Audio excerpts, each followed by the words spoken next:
O inimigo sabia bem o que queria do guerreiro.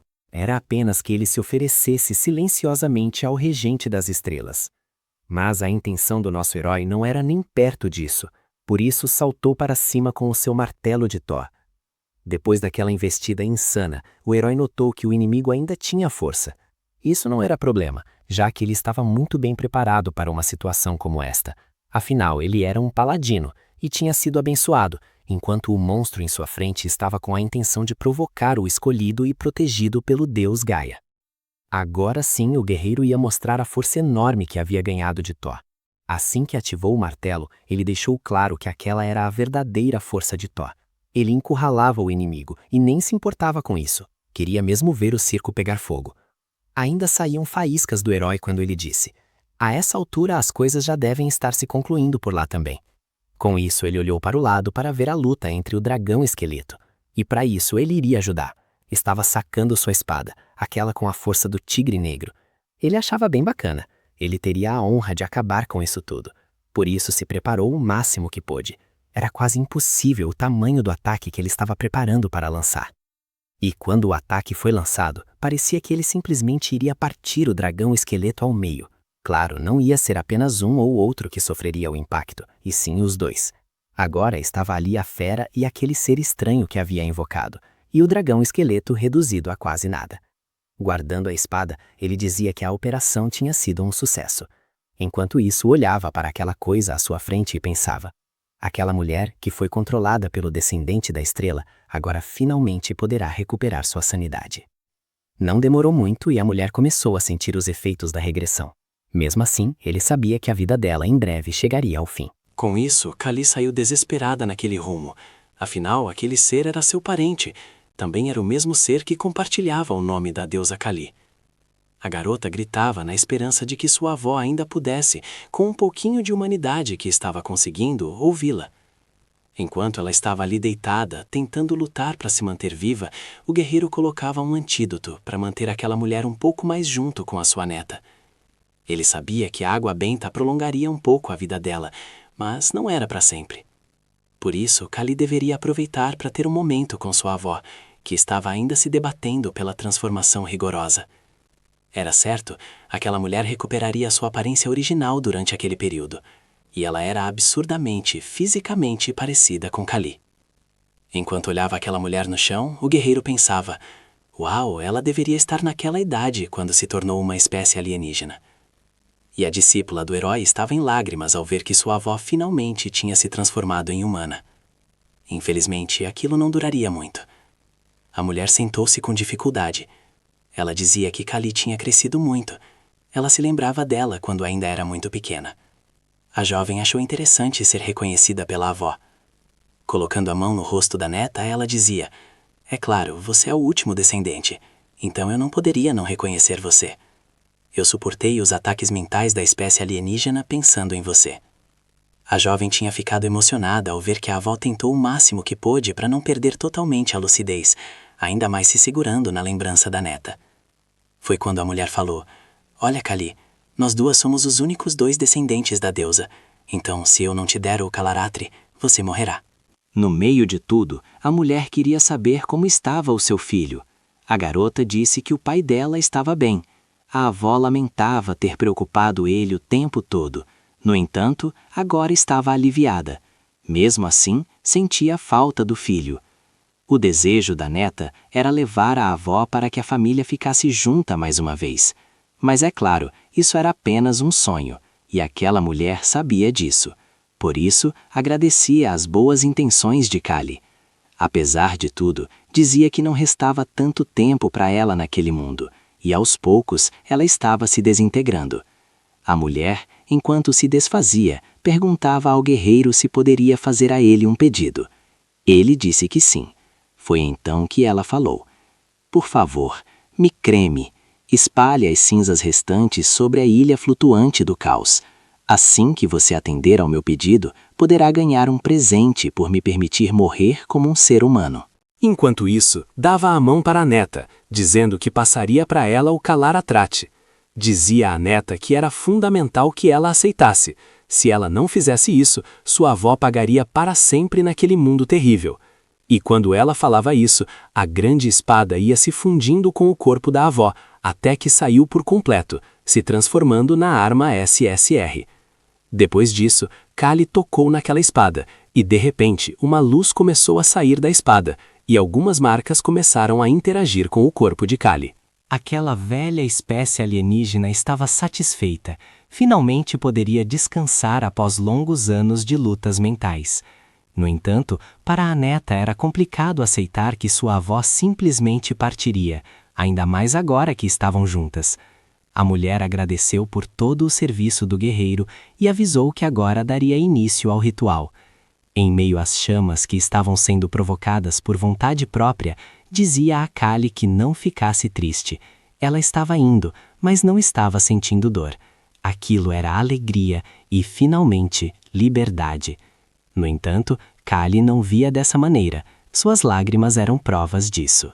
Não demorou muito, e eles já estavam na grande fenda da ilha flutuante do caos. E as cinzas daquela mulher estavam sendo espalhadas conforme seu último pedido. Não demoraram muito para encontrar um lugar e descobrir que aquele lugar estava ligado à deusa Kali. Era um excelente local para o crescimento de mana, mas também existia o risco de se tornar um mutante após ser influenciado pelos sussurros de um ser estranho.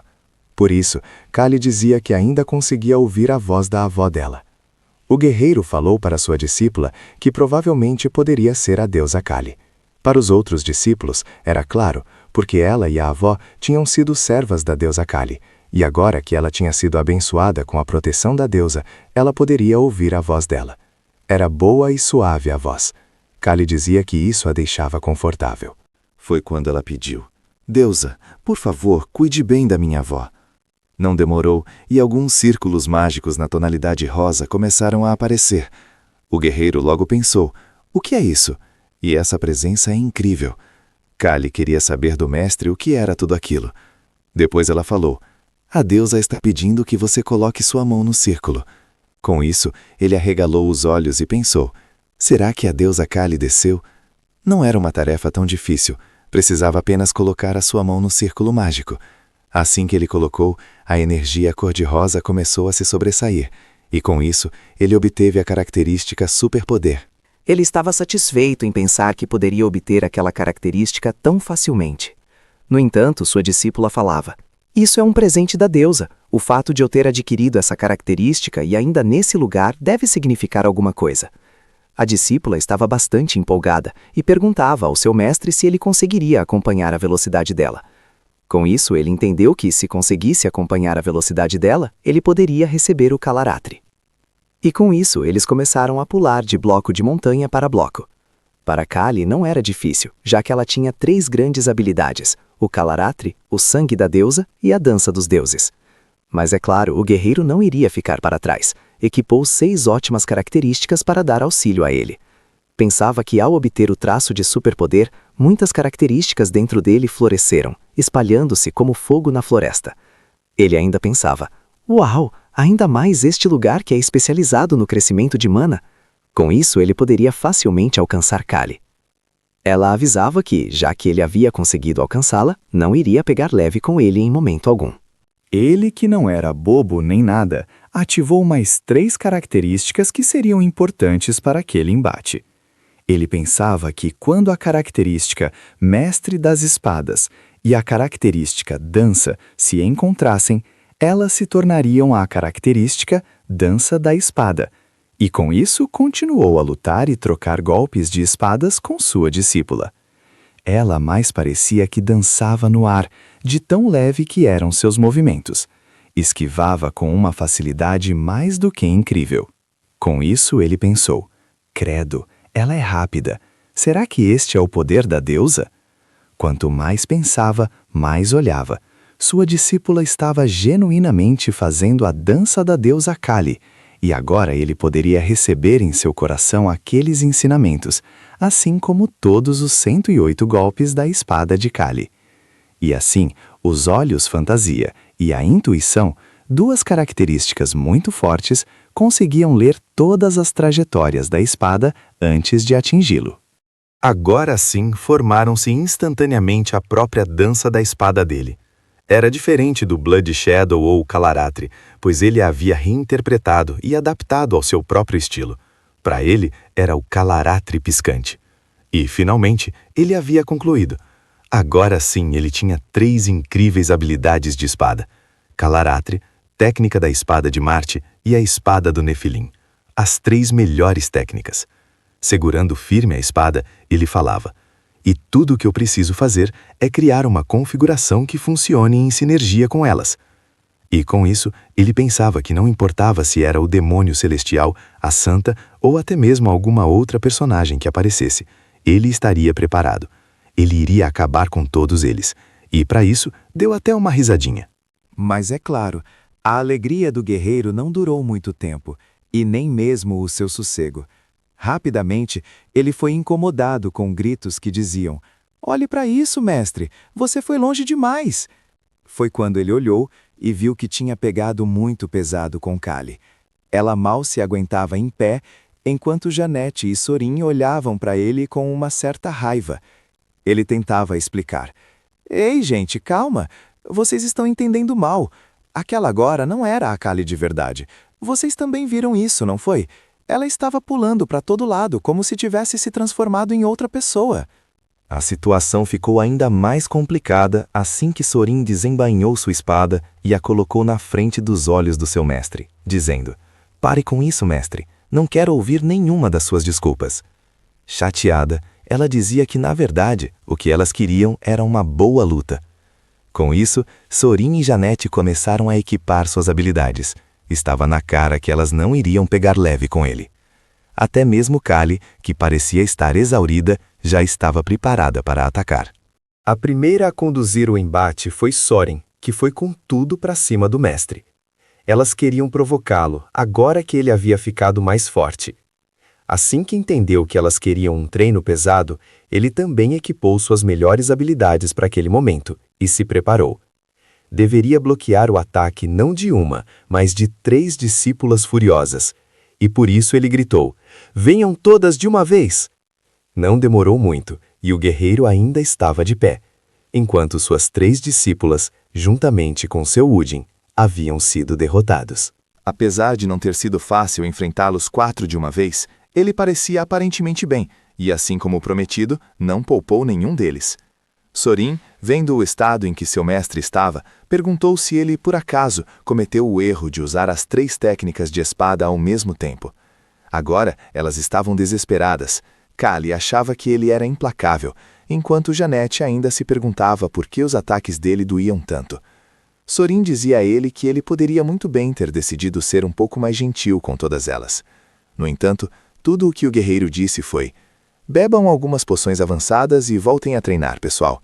Os monstros na Grande Fenda não devem ser muito difíceis para o nível de vocês." Depois, falou para todas que ele precisava ir, pois tinha alguns negócios para resolver. Todos deveriam se certificar de ficarem mais fortes. Ele falava que não tinha como vacilar, já que algo enorme iria acontecer na cidade em breve.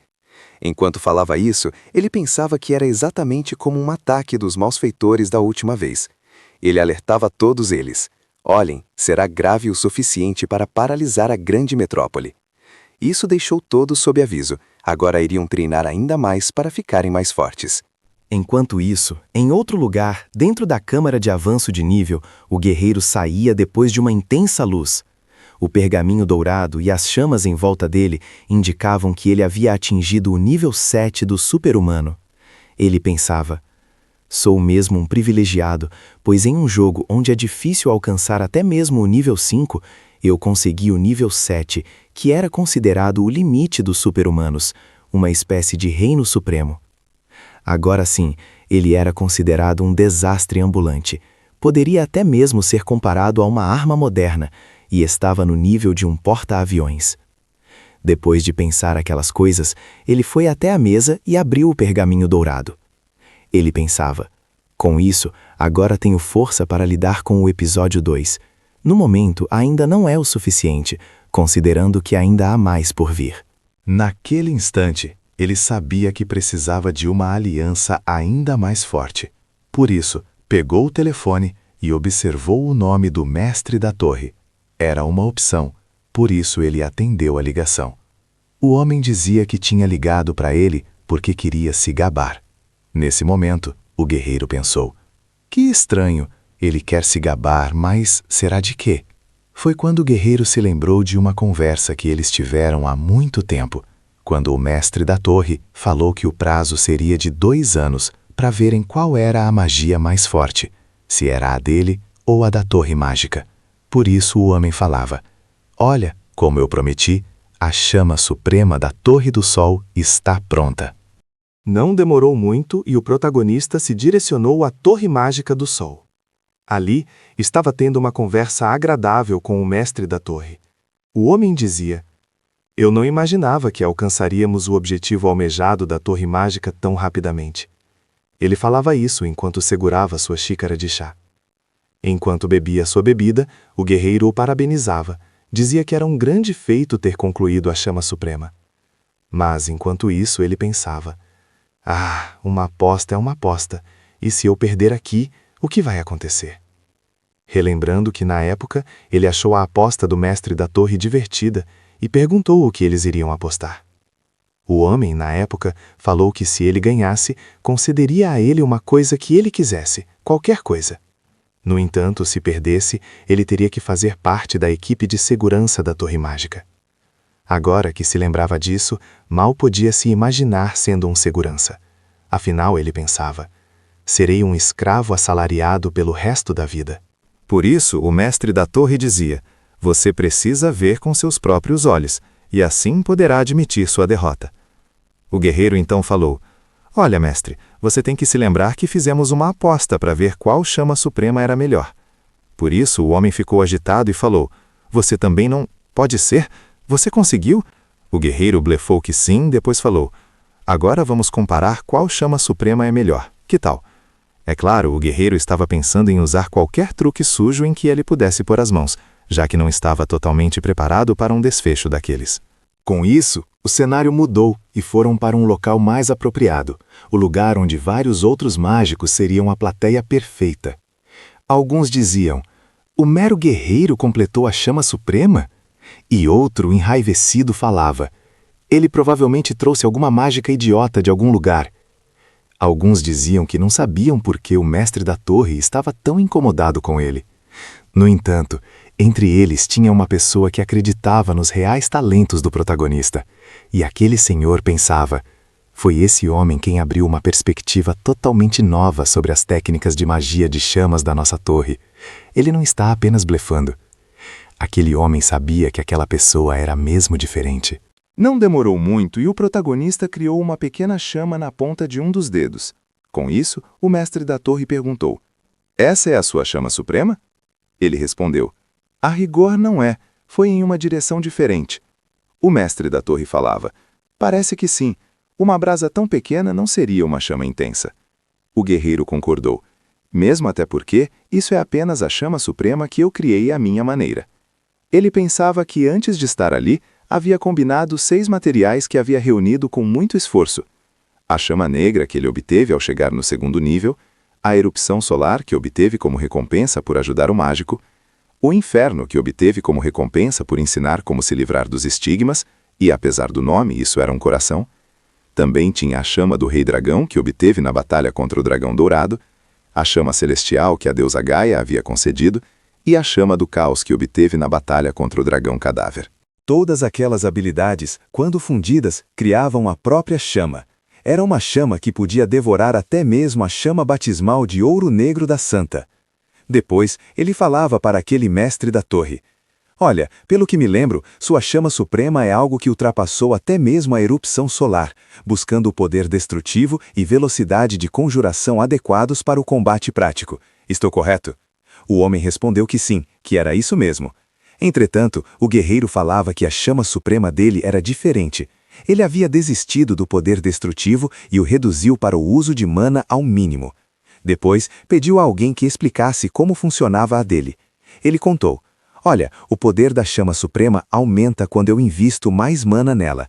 E se isso acontecer, esta pequena chama pode se igualar à sua chama suprema. E mostrava a pequena chama na ponta do dedo. O homem ficou abismado, abriu a boca e falava: bem, então veremos. Preparou o lançador para mostrar quão grandes eram as chamas dele. Pediu a ele que observasse bem agora. Ele ia ver toda a magnitude da chama suprema da torre mágica do sol. Rapidamente as grandes chamas foram lançadas, e o mestre falava: "Olha, isso pode ser muito difícil para um super-humano suportar, então eu sugiro que você desista." No entanto, ele arregalou os olhos ao notar que a pequena chama do guerreiro tinha partido ao meio aquele grande lança-chamas que ele havia jogado na direção dele. Ele falava: "Isso é impossível. Como uma linha de chamas tão fina pode fazer isso?" O guerreiro estava com aquela cara sinistra, com os dedos apontados como se fossem uma arma. Com isso, o líder da torre avisou: "Fale, pare imediatamente, tem algo de errado." E a máquina de chamas foi atingida por aquela fina chama, porém potente, do protagonista, que simplesmente destruiu o aparato mágico da torre mágica do sol. Assim que comparadas as duas chamas, ficou visível que as chamas do protagonista venciam, e em muito, quase o dobro de melhoria comparada às da torre mágica. Depois, falava para aquele homem que estava com uma aparência meio abobalhada: "Olha, esta foi a minha chama suprema." O homem ainda estava em descrença, dizia que isso era impossível de ter acontecido, enquanto no fundo, aquele senhor que confiava no guerreiro agora se via alegre, pois a pontuação do guerreiro dobrava a da torre mágica. Depois que o susto passou, o mestre da torre começou a elogiar. "Inacreditável! Você criou uma chama incrível. Como você conseguiu criar algo assim?" O guerreiro não dizia nada, mas ele tinha seus segredinhos. Depois disse: "Posso te contar o método se você quiser. Com isso, a torre mágica da chama suprema do sol pode se transformar em algo mais completo." O homem ficou com as bochechas coradas. Isso seria muito bom para eles. Porém, o herói colocou a mão no ombro daquele senhor e falou: No entanto, eu ganhei a aposta. Você terá que atender um pedido meu. Não se esqueceu, né?" O mestre deu um meio sorriso meio quebrado e perguntou que desejo ele tinha em mente. O guerreiro pensava que precisava de pessoas que lutassem do lado dele contra as ordens do velho pai. Por isso, logo falou seu pedido: "Formar uma aliança de sangue com a torre mágica do sol. Esse é o meu pedido." Depois daquele momento, ele voltava aos céus com seu carro voador, envolto em uma luz azul, enquanto chovia. As coisas para ele pareciam ter ido bem. Ele pensava que agora tinha duas forças que lutariam contra o velho pai a favor dele, e tudo estava saindo de acordo com o planejado. Mas, ao mesmo tempo, estava indo bem demais, e isso deixava ele com a pulga atrás da orelha. Até que chega uma mensagem para ele, e o painel do carro logo avisou que ele havia recebido um arquivo de Seon Ryong do grupo Kumo, e a máquina queria saber se ele desejava abrir. Ele achava interessante, era uma mensagem enviada pela presidente. Finalmente, ela havia descoberto quem estava por trás da Ordem do Jaguar Negro. Ele achava que poderia ser esse o teor da mensagem, por isso resolveu abrir. No entanto, assim que abriu, o arquivo dizia que era ultra-secreto. Ele não sabia que diabos era aquilo. Era estranho. Estava escrito: "Querido comandante do corpo Gujigun." Ele se lembrava daquela torre grande e se perguntava por que o nome do comandante do Corpo Leste estava escrito ali também. Ele se lembrava da presença intensa daquele senhor.